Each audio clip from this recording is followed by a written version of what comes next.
ছাত্ৰীসকল মৰম ল'বা আজি আমি আলোচনা কৰিম তৃতীয় শ্ৰেণীৰ ইংৰাজী বিষয়ৰ পাঠ নং 5 লিটল ৰেইনড্ৰপছৰ বাকি থকা প্ৰশ্নখিনি অৰ্থাৎ 13ৰ পৰা 21 নম্বৰলৈকে 13 নম্বৰৰ পৰা 15 নম্বৰ প্ৰশ্নোত্তৰসমূহৰ কাৰণে আমি প্ৰথমতে 12 নম্বৰত থকা কাহিনীটো ভালদৰে পঢ়ি বুজি ল'ব লাগিব।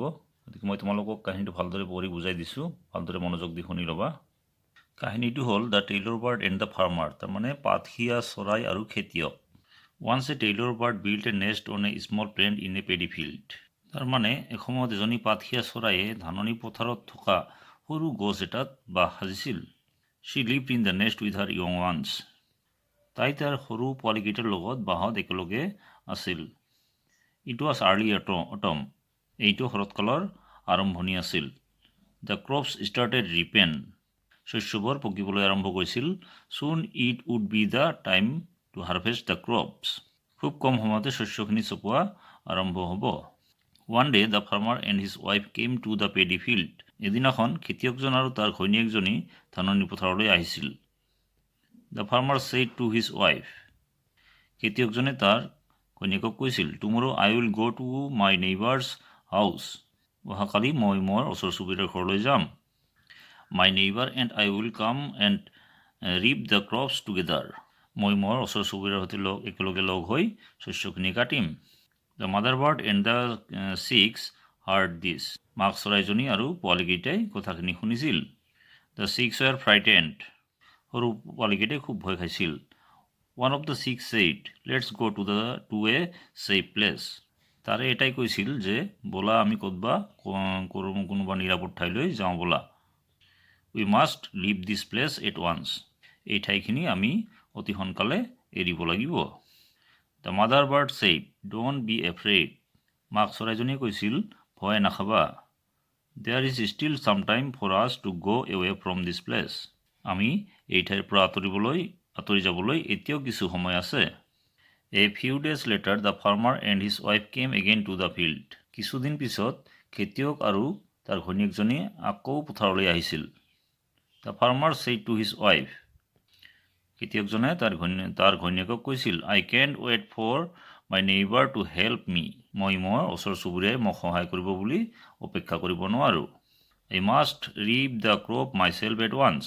তাৰমানে শস্যখিনি মই নিজেই অতি সোনকালে কাটিব লাগিব। The mother bird and the chicks heard this.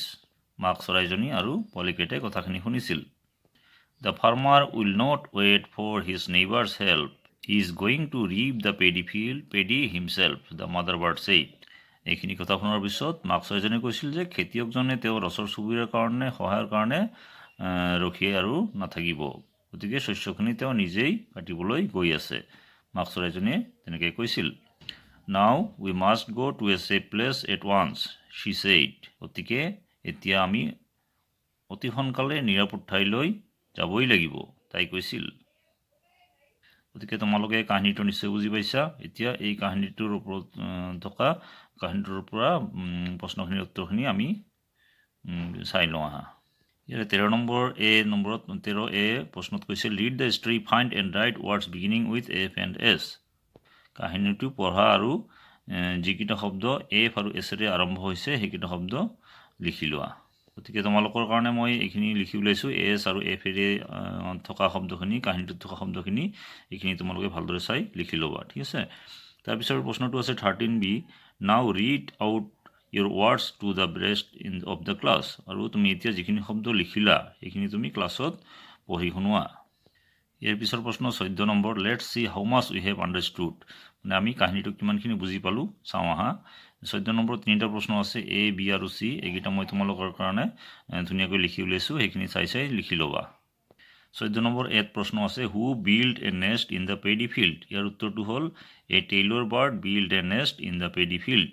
Number B, who came to the paddy field and with whom. The farmer came to the paddy field with his wife. তাৰপিছত চি নম্বৰটো আছে, tomorrow I will go' to my neighbours house, who said. এইখিনি কথা the farmer said দিছ। এইখিনি কথা ফাৰ্মাৰে কৈছিল, খেতিয়কজনে কৈছিল। 15 নম্বৰত আছে, right a few sentences about the picture. মানে ছবিখনৰ বিষয়ে কেইটামান বাক্য লিখা। ছবিখনৰ পৰা বাক্যকেইটা তোমালোকৰ কাৰণে মই লিখি উলিয়াইছোঁ আৰু তোমালোকে এইখিনি লিখি লোৱা। ছবিটোত দুটা গৰুৱে ঘাঁহ খাই থকা দেখা পাইছোঁ, গতিকে আমি এইটো লিখিছোঁ the cows are grazing in the field.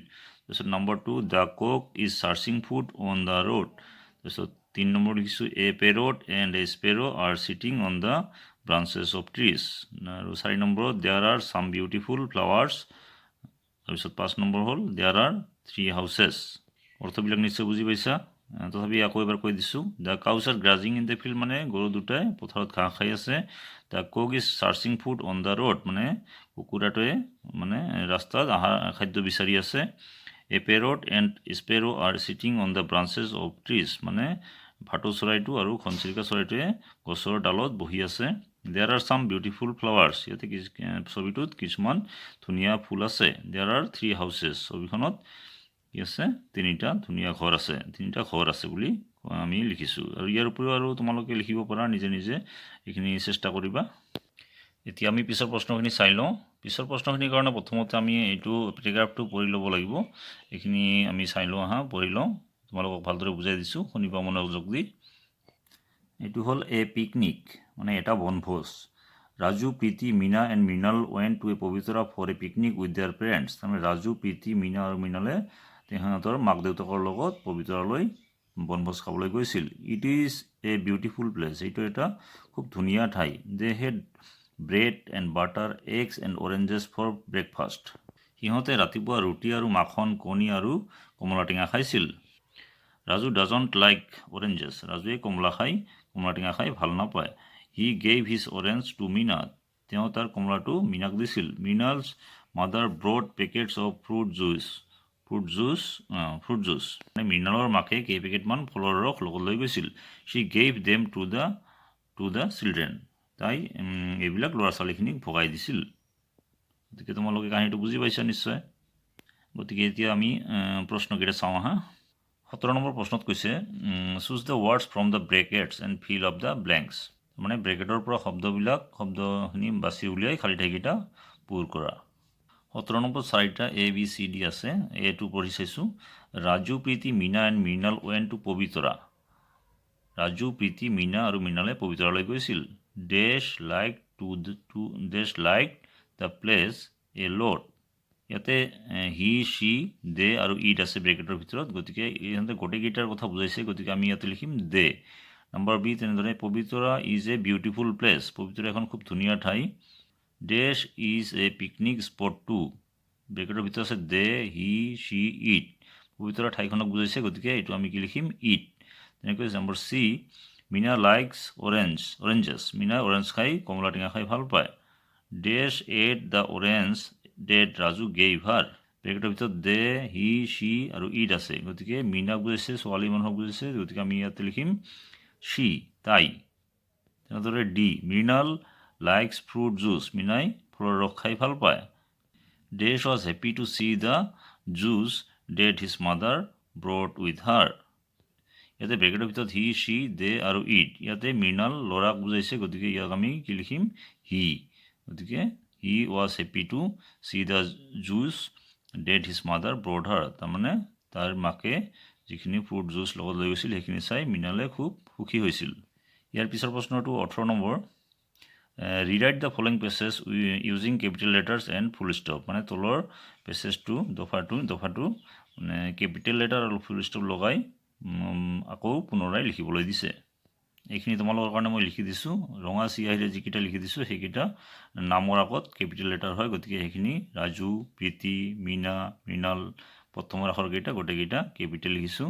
তাৰপিছত এইকেইটা পিকনিক স্পট, স্পটৰ পিছত এইটো ফুল ষ্টপ হয়, এইটো ফুল ষ্টপ লিখিছোঁ, ফুল ষ্টপৰ পিছত আকৌ কেপিটেল লেটাৰ হয়, তেনেকৈ গোটেইখিনি লিখি দিছোঁ ৰঙা চিয়াহীৰে যিকেইটা শুদ্ধ কৰিব লগা আছে, গতিকে তোমালোকে এইখিনি ধুনীয়াকৈ চাই লিখি ল'বা। নম্বৰ 19 নম্বৰ think and write what you will take if you go' for a picnic. তুমি যদি পিকনিক বনভোজ খাবলৈ যোৱা তেতিয়াহ'লে তুমি লগত কি লৈ যাবা, সেইখিনি কথা তুমি ভাবি তলৰ খালী ঠাইত লিখা। এইখিনি তোমালোকৰ কাৰণে মই উলিয়াইছোঁ। এইখিনি চোৱা, পিকনিক ব্লেংকেট লাগিব, চেয়াৰ লাগিব, cup, plates, knife, paper towels, fruits, bread, butter, eggs, drinking water, first aid box, camera আদি এটচেট্ৰা। গতিকে ইয়াৰ বাহিৰেও আৰু বহুত বস্তু আছে তোমালোকে লৈ যাব পৰা লগত সেইখিনি তোমালোকে ভাবি চিন্তি লিখি ল'লে হ'ল 20 নম্বৰ 20 here are some things that we should avoid in the rainy season ইয়াতে কিছুমান বস্তু আছে যিবিলাক আমি বৰষুণৰ দিনত মানে বৰ্জন কৰিব লাগে put a tick on the pictures to show' what you should do and put a cross on the pictures to show' what you should not do তাৰমানে বৰষুণৰ দিনত কি কৰা উচিত বা কি কৰিব লাগে সেইখিনিৰ ছবি চাই পেলাই তলৰ ছবিকেইটা চাই পেলাই এইখিনি টিক মাৰ্ক বা ক্ৰছ মাৰ্ক দিব গৈছে গতিকে যিখিনি কৰিব লাগে তাৰ ওপৰত টিক মাৰ্ক দিবা আৰু যিখিনি কৰিব নালাগে সেইখিনিৰ ওপৰত ক্ৰছ মাৰ্ক দিলে হ'ল প্ৰথম ছবিটোত বিজুলী তাৰ পানীত লাগি আছে গতিকে এইখিনি আমি চুবলৈ নাযাওঁ গতিকে এইখিনি আমি যাব নালাগে সেইকাৰণে ক্ৰছ মাৰ্ক দিছোঁ তাৰপিছতো বৰষুণৰ পানীতে মাটি খহাই নিছে গছ পুলি গছ ডাঙৰ গছ পানীত পৰি গৈছে গতিকে আমি পানীৰ ওচৰত তেনেকৈ থাকিব নালাগে সেইকাৰণে আমি এইটো ক্ৰছ মাৰ্ক দিছোঁ ৰঙা চিয়াহেৰে চিন দি দিছোঁ তাৰপিছতো হ'ল বৰষুণৰ পানীৰ পিছত অৰ্থাৎ বানপানীৰ পিছত কি হ'ল ঘৰ বুৰাই পেলাইছে গতিকে ঘৰ বুৰাই পেলোৱা ল'ৰা ছোৱালীখিনিক সহায় কৰাটো এইটো ভাল কথা গতিকে এইটো আমি সহায় কৰিব লাগে গতিকে এইটো ৰাইট চিন দিছোঁ টিক মাৰ্ক দিছোঁ তেনেদৰে বৰষুণৰ বানপানীৰ সময়ত আমি মাছ মাৰিব পাৰোঁ নদীত গতিকে এইটো টিক মাৰ্ক দিছোঁ ঠিক আছে নাও চে ওৱান মোৰ thing that we should not do in the rainy season এনেকৈ আৰু এটা কোৱা যিটো আমি বৰষুণৰ দিনত বৰষুণৰ বতৰত আমি কৰিব নালাগে গতিকে এইটো আমি ক'ব পাৰোঁ যে বৰষুণৰ দিনত আমি সাঁতুৰিবলৈ যাব নালাগে we should not go' for swimming বা আন কিবা তোমালোকে নিজে ভাবি চাই সেইটো লিখিব পাৰা মই এটা কৈ দিলোঁ এইটো লিখি ল'বা তেনেকৈ ইয়াৰ পিছৰ প্ৰশ্নটো হ'ল 21 number let's learn new words আমি কিছুমান নতুন শব্দ শিকোঁ এইকেইটা হ'ল ফ্লাড লেণ্ডশ্লাইড ছইল ইৰ'শ্যন ফ্লাড মানে এইটো হ'ল বানপানী লেণ্ডশ্লাইড মানে ভূমিস্খলন আৰু ছইল ইৰ'শ্যন মানে গৰাখহনীয়া তোমালোকে এইকেইটা শব্দ ধুনীয়াকৈ চাই ল'বা মৰমৰ ল'ৰা ছোৱালীসকল আমাৰ এইটো পাঠৰ কাৰণে এইখিনি প্ৰশ্ন উত্তৰ গতিকে তোমালোকৰ যদি মোৰ চেনেলটো চাই মোৰ ভিডিঅ'টো চাই ভাল লাগিছে তেতিয়াহ'লে লাইক কৰিবা কমেণ্ট কৰিবা আৰু শ্বেয়াৰ লগতে ছাবস্ক্ৰাইব কৰিবলৈ নাপাহৰিবা ঠিক আছে আজিলৈ ইমানেই